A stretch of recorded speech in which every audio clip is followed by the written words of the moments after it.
Gustong nagwapuhon, wala gani ka-ispila.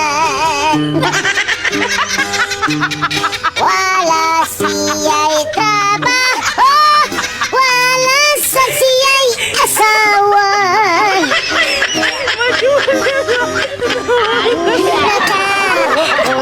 Nakahukong manimpalat na lang siya. Nilarga sa Manila, sa Maynila, sa Nilarga, kamay putos ang iyang dala.